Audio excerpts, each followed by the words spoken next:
Hello, everyone. We are live, or at least I am live. I will tell Alexis to come in if she can. I'm sure she's at the Cat 40. I hope that went really well. I hope everybody went there and had a good time outside of the game.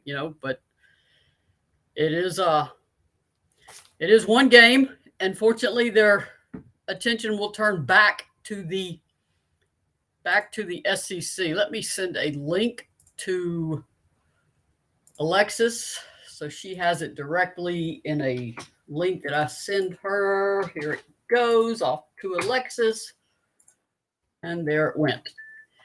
And see if she can make it. She sent me a photo of something. They're watching something. I don't know what they're watching. Looks like a good crowd there. Lex says, Pack, give me a minute. Not sure if I can. That's good news for me that she is in a packed restaurant. I know she's working because that's exactly what Tap 40 needs. Let's see. Everybody's rolling in. I got a kitty cat here that wants breakfast. Fourth breakfast. This is the hungriest little growing cat. Which one are you? Oh, this is Mox. Mox is a big boy. Oh, there went Mox. Let's see. Tony's here. He's hurt today. I understand it. Mark Gentry said outclassed. That's kind of harsh. Tennessee's tired. That's just my opinion. I know people are going to disagree. Nancy says, howdy. Creta says, howdy. Rachel Henderson is disgusted. Deb says, hi. Mary says, sad game, but we will recover.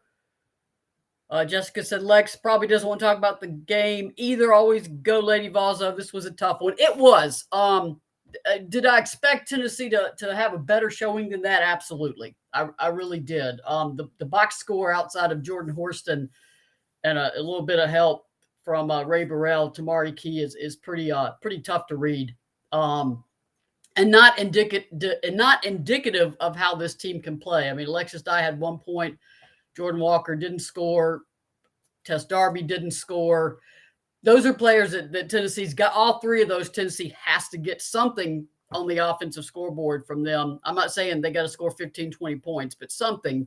And I know those players feel as bad as anybody because that's not the showing that they want either. I would let me get this cat a snack so I can talk to y'all. Here's your snack. There you go. There's your little snack. All right, now we got the cat a snack. Julie said we're still out of sync, but something is wrong. It like I've said, and I have maintained all along that Tennessee was overachieving this season. Tennessee wasn't just blowing teams out. They were coming back against a lot of opponents. They are some of their parts, and they've hit a really tough stretch of the schedule. And that is what has happened. They put the last 10 games, 7 are on the road, right about the time class always is getting started. And that is a tough when a team relies on every one of its parts clicking, which they have in other games, when those parts start to slip, to miss a gear, this is what you get. And Tennessee can now Tennessee is finally home. They have 2 games at home, 2 on the road, and then 2 at home to finish the regular season. I think they've got some time to recalibrate, hit reset. Tony, somebody asked me this on YouTube too. Do we peak too soon? In my opinion, a peaking too soon doesn't happen. I think that's a sports term that's overused and is not really accurate. A team doesn't really peak too soon. Tennessee has just gotten away from being able to do what it needs to do. And I'm not going to blame this on the loss of Keon Green, but anyone who doesn't think that is a huge factor did not appreciate what Keon Green brought to this team. I don't think Tennessee has peaked at all. I think a season will wear you down. I think losing pieces of their team has hurt them, and I think that Tennessee is just not in gear. They're not clicking like they were, but they weren't like I said, they weren't blowing teams out to begin with. It's not like they had peaked and were just rolling through teams. They They are a sum of their parts, and those parts are the little pistons aren't all firing like they need to. Jessica said, I honestly think our inside game is really got to change how we play. Now TK has to worry more about fouls without Green. It also impacts Di and how she is used. I think we need to see more of Strickland to back up TK and bring a more physical game. It is. I mean, obviously, it's hard to make wholesale. It's hard to get players ready with 3 weeks left in the regular season, but I think Strickland has an opportunity to use practice to separate herself to grab some more minutes. That would be very good to see. It is hard for a freshman post. It is hard to know where to be on both ends of the floor. Watching today's game, I saw a lot of players out of position on defense, and that is a struggle for new players. That's not unusual to have, and Connecticut is a team that will take advantage of that big time, and they did. Debbie said, how is TK's ankle rehab? TK hadn't had any issues with her ankle that I know of. I mean, I know she had the ankle issue earlier, but that doesn't seem to be affecting her game. It looked to me like her finger got wrapped, and it looked to me like a whole nail broke off. I mean, I'm not talking about a fake nail. I'm talking about like a whole fingernail came off of TK. I can't be certain of that, but it appeared like she had a significant fingernail injury in this game, which does not help. So there's just a lot of this game that Tennessee can respond to, and it's also that time of year where everybody is tired, and I'm checking that Florida-Georgia game. Florida is a team that no one wants to see. That game is in Georgia too. Yeah, let's see. I'm going to turn and watch this a second with my cat in the way. Florida is up by 1. There's 1.7 seconds left in the fourth quarter, and Florida, I believe, let's see, has the ball. All they got to do is dribble it out. That's what they did, and that is the final. So congratulations to Florida. Florida is making a run to be one of the top 4 seeds in the SEC tournament, and I don't think anybody's preseason ballot had Florida doing that well. So congratulations to Florida. There's still a lot of games left to sort that out, but the battle for those top 4 seeds is going to be exactly that, a battle, an absolute battle. Mark said Strickland had good minutes with Wynn in the closing minutes of the game.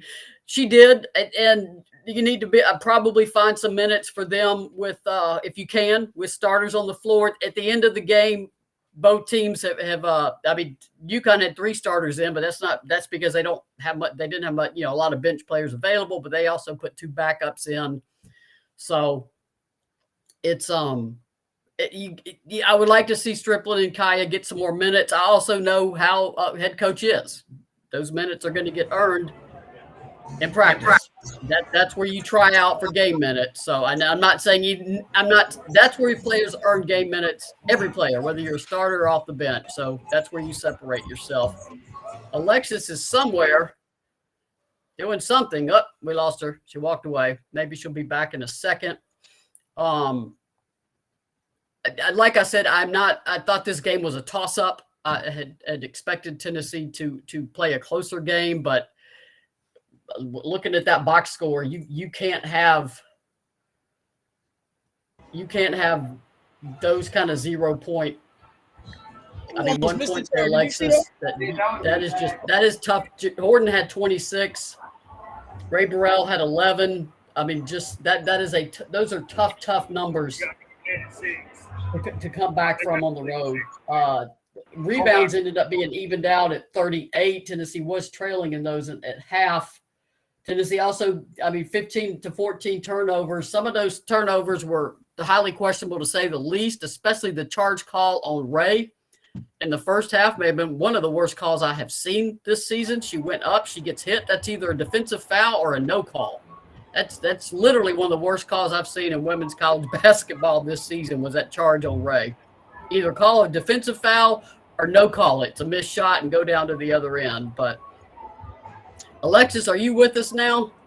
I can hear you. I am with you. All And I right, apologize for the noise. We had and they're still celebrating even though we didn't win. Just you know how Lady Vol fans get when we all get together. no, I'm glad. That's a win for today that y'all had a good turnout at Tap 40 Grill. So I like that. Absolutely. I've already chatted quite a bit and tried to grab a bunch of questions. Now it's your turn. I want to hear your take on the game. And Florida just beat Georgia in Georgia. So congratulations to Florida. I want to add that. Oh, that's awesome. My take on the game was I was very frustrated. I mean, I'm watching it. Suzanne Singleton, Pat Hatmaker, Debbie Jennings, we're all watching it. So, we take it personal what's happening on the court. Um, we just haven't been playing well on the road, but we really haven't been playing well our past, 4 games. Jordan Horston, I mean, she came out, she did as much as she could. She scored basically, half our points. Is that correct, Maria? Yeah, she had 26. And what was the Yeah. final? 50. So almost. Tennessee scored 55, and she had 26 of them. So nearly half. 3 points Yeah. away from having half.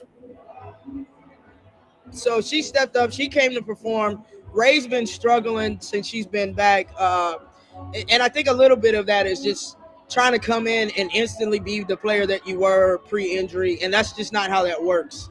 Uh, you kind of got to ease back into that and let the game come to you, which we briefly talked about on the last podcast. But I also need to see, like, we got to keep TK on the floor. We got to keep her out of foul trouble. We also need to get the ball inside a lot more and better post feeds. Alexis Dye, I was confused a little bit on the minutes of how she was played and used today. Uh, I don't know. I just feel like there's a lot of holes in our Tennessee team right now. And when I say that, I mean we were kind of rolling when Ray was out. Everybody understood the assignment that they had to step up. They had to fill the roles. You had to bring something to the table in order to get on the floor and stay on the floor. And now I think just knowing that Ray is back, they're trying to defer to her, and she's not quite ready to come back and just take over and dominate the game. Also, Maria, we don't have a floor leader. We do not have a floor leader. No, and when Ken Green went down, I mean, I had some people say, Tennessee can recover from that. And I said, you don't understand Ken's role if you think Tennessee's just going to bounce back quickly from that. That was their voice. That was their heart and soul on the floor. And they have not bounced back from it yet. Do they have time? Yes. It is, right. I was saying before you got here, Alexis Dye had 1 point. Tess Darby had none. Jordan Walker had none. I know all three of those players feel terrible about it. Tennessee's not going to beat anybody with that kind of box score. I'm not saying they got to score 15 a game, but you got to get 6, 8. You got to get on the boards. I mean, Alexis Dye has struggled in this last stretch of games.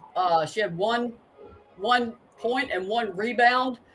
That she's got to find her mojo back, the way she plays, which is aggressive, get to the glass. She seems to have hit like the proverbial wall right now, and she's got to find that back. I mean, Darby got some good looks; they just didn't go down. I don't know what the gym situation is like there. I've never seen so many airball threes by UConn or Tennessee. Those are not teams that airball threes. It was quite a bit today. Yeah, that was very unusual. I don't know if that's nerves, excitement, legs. I don't know, but that was unusual on both sides. You're right about that. Yeah, and I mean the officiating was deplorable. Not going to blame that on the loss at all, but that was a bizarre crew. I mean the travels they called on both teams. I mean just the calls inside. It just was it was a pitifully called game for one of the biggest games of the year. I would like to see a higher quality officiating in a game like this on both sides for both teams. Yeah, but bottom line is it ain't the officials. They ain't really play a factor today. No, I'm not saying in they my played opinion, a factor. No, the bad calls are going to come on it. Every game, Maria. We know you've watched a lot of basketball, more than me. So they're not going to. The calls are going to be bad periodically throughout every single game. And if we played a lot better, I'd be able to stomach that a little more. No, they were a non-factor. I'm not blaming them on anything. I'm just saying this game, Tennessee UConn, deserves your best crew. And I can agree with that. this was like a junior varsity crew. I want a better crew for this game. Okay, I can 100% agree with that. Yeah, no, Tennessee created it. I mean, Tennessee was 3 of 15 from the arc. Oh, we lost Alexis. Tennessee created its own issues. They were 3 of 15 from the arc, while UConn was 12 of 26. Glenda said you adjust to the refs. I mean, it's just when it's just poor officiating, it's just poor officiating. Again, I'm going to point out the refs had nothing to do with the outcome, the score, or anything. It's hard to adjust to poor officiating. Neither team really can. So then you just have to create your own break somehow. My only point, Alexis said her computer died, so her battery must have run out. My only point is that a game like this deserves one of the top crews in the game. They're all going to make mistakes. I'm not expecting officials to be perfect, but this game deserved a much better crew than it got. That is what I'm saying there. Tony said, so who could potentially be the floor leader? He wants to let Alexis, with her computer dead, I'm not sure she'll be back. What does that look like? Tony, a floor leader it's a voice. It's a calming voice. And Keegan was that either on the floor or from the bench during timeouts, in huddles. She was this team's calming voice to keep everybody's confidence up, to keep everybody together on the court. It looks like tight huddles. It looks like encouragement. It looks like getting on players when things aren't going well, holding yourself to high standards. And it is not an easy role to fill. You cannot force someone to become a vocal team leader if it's not in their DNA. And in Keegan, it was in her DNA. She's getting a PhD in leadership. And that has been a big loss for Tennessee. I think the biggest thing a leader does is handles a team when things aren't going well. It's easy to lead when you're up. When things are going well, a leader has to somehow get the team together when things are not going well. Jordan Horston is certainly a candidate for that. Right now, she's doing everything. So she needs help. I said that later this week. She needs help. Somebody has got to step up to help Jordan. I will say a Jordan's quote after the game. The reason I'm here a little bit earlier is that all of the post-game pressers are in person in Hartford, so there's not a Zoom one. So what I did was listen to the post-game radio show. And Jordan said, we are way better than how we played. She also said, I'm going to ride with them. She mentioned that she is with these 12 players, and we know what we have to fix. And, I mean, that's what you want. That's what you want is players to recognize what is going wrong and what needs to change. Beth said we have 2 games at home. Hope they can settle down and take a breath. Yeah, just to unpack right now and spend more than 2 nights in Knoxville will be a very good thing for Tennessee. And focus now. Now your attention turns to a strong finish in the SEC. You are fighting for one of those top 4 seeds. You have 2 games at home against Missouri, which is a formidable team, against Vanderbilt, which is playing better and will be seeking revenge. And then you go back on the road. Obviously, the big matchup will be at South Carolina, or at Alabama first, which will want revenge, and then at South Carolina. So, I mean, nothing gets easy in this league. Not a single thing gets easy in this league at all. Here's another little cat. It's not supposed to be eating kitten food, but wants kitten food. There you go. But you got to get out of the screen. There we go. There we go. You want a little kitten food too? Sorry, guys. When you have cats, you gotta handle the cats. So let's see other comments. I saw one by KC Burles in that third quarter killed us. It did. It was like Florida all over again. The only positive I can say is that Tennessee didn't quit. They came back and kept fighting. Brandon Hill said Florida upset Georgia this afternoon. They should be ranked next week. I agree. I remember some people were saying I can't take losing to an unranked team. And I said sometimes teams are unranked because the poll voters don't know what they're doing. Florida should have been ranked before they played Tennessee. Kathy said, I love the cats. Thank you, Kathy. They keep my sanity going. Mark said Andrea on SEC Network mentioned making offensive adjustments and running more set plays. I agree with that. During Kelly's Friday media availability, she said we have got to run the offense. Yes, Tennessee needed to attack the paint. That was their most effective offense today, particularly with Jordan Horston and Ray Burrell. But its shot selection left a lot to be desired in that first half. You need to play within the confines of what Tennessee is trying to do, because when a team is a sum of its parts, you need to know where the other parts are. Freelancing is not going to help Tennessee unless a play just breaks down. Also, over dribbling. Everybody knows I am a Tar Heel fan. Watching North Carolina Duke last night was painful for me. North Carolina dribbled and dribbled and dribbled and dribbled and turned over the ball. So I get y'all's frustration because I was feeling it last night. Over dribbling never leads to anything good on the basketball court. It makes you easy to guard, and it usually results in one of two things: a bad shot or a turnover. Kimberly said, I think a lot of us trying to figure out how to play with Ray again after being out so long. They seem to have sort of made that adjustment in January. And I know, Kelly went back to Tess starting and then she said, I wanted Ray to be that pop off the bench. And I think that can be an effective move, because sometimes if you sit and watch for just a few minutes and Ray's going to get in fast, you get an idea of the flow of the game. The issue, of course, today was that Tess struggled from the arc, and that she can get that back. I will credit Tess for her textbook box out. Her box outs are textbook. And if there was one play that summarized this game, it was that first half possession by UConn, where I think they got 4, maybe 5 offensive rebounds and ended it with a 3. That cannot happen. That just cannot happen.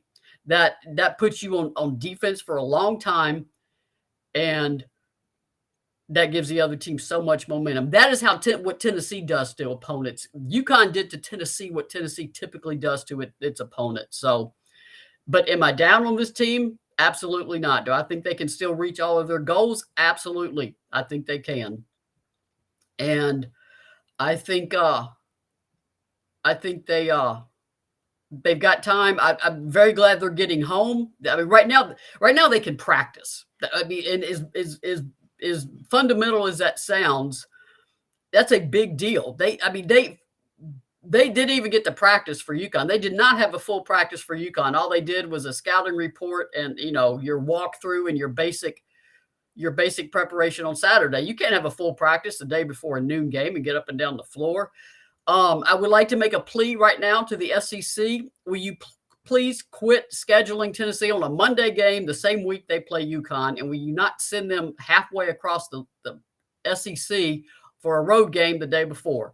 Cut Tennessee a little slack next year. Give them a better schedule leading into this game. UConn had 5 days off this week. Tennessee had 1, essentially. And otherwise it was they had 3 games to play in a week. I'm not excusing that for the loss. Tennessee lost this game. Like the game at Florida, Tennessee got beat, period. Absolutely, period. But I need the SEC to schedule a little bit better. This is a big game. Schedule this a little bit better. Somebody mentioned my doggies. I want Bobby Bell. I won't quit on my team, but like everyone else, to include the team I'm just crushed. Hey Maria, let's see a dog for us dog lovers. They are asleep. They're good for them. They just went to bed. They're curled up in their bed in the living room, and they're just crashed. So Nancy said, well, hang in there with this team. I have things to fix, but Phil, they can. No, I agree. I think they can. Should you be frustrated with this week? Yeah, it's a tough week. Tough week for Tennessee fans. Yeah, Denise pointed out Butler couldn't get out of Indy. UConn was supposed to play Friday, but Butler couldn't leave Indiana because of the Midwestern snowstorm. So that it was not UConn's fault that they had all that extra rest. They probably would have preferred to have played, but if you got to play on a Friday night versus saving your legs, that can be a difference in terms of whether or not you've got your legs. Donna said, Fudd, AZ Fudd coming back killed us with the threes. Yeah, she was the number 1 recruit in high school for a reason. She was expected to have a huge role this season. She came back from an injury, and now she has hit her stride. And this game like this will do nothing but give her confidence. AZ Fudd's an outstanding player and an outstanding young lady. She regularly holds a camp in her hometown in D.C. to raise funds for the Pat Summitt Foundation. So shout out to AZ for her making a difference off the court as well. Karen Vogel pointed out we kept fighting this time. Yeah, Tennessee at Florida, there was nothing in the tank. This game they kept going. Which you don't want to exit this game feeling like, all right, we didn't even fight to the end. They did. And Denise pointed out they pounded Butler in the game earlier this season. Yeah, Tennessee was a big game for Connecticut because the Big East doesn't really present outside of DePaul. DePaul gave them quite the ride. The Big East doesn't really present teams with Notre Dame now in the ACC that can challenge UConn, and that's so this was a big game for them because Tennessee is one of the teams you want on your schedule, and it's another circled game for both teams. UConn is also getting some of its players back and getting healthy and trending in the right direction. Tennessee's just got to break this skid and get back to success in the SEC, which is what matters right now. That is where Tennessee is going to have its biggest impact on postseason is what do you do for the last 6 games and what do you do in the SEC tournament. So at any rate, it was a tough Sunday. I'm glad it came early. Glad nobody had to wait all day for this one, like these night games. So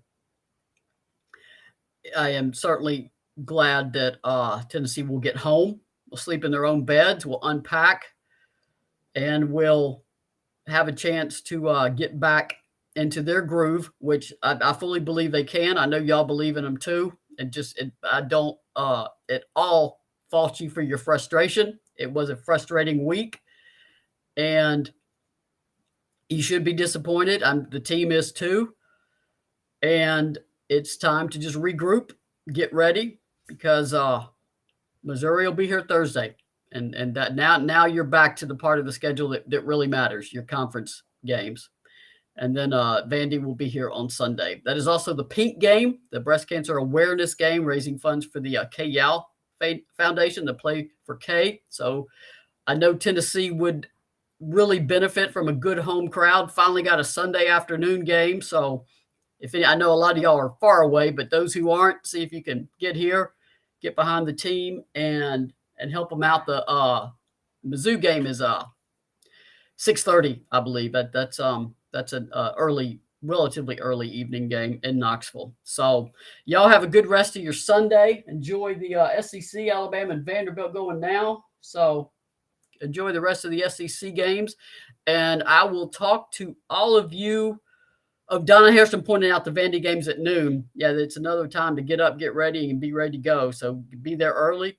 For those that go to church, get yourself right with the Lord, and then get yourself over to the Sunday Church of Basketball on the Summit.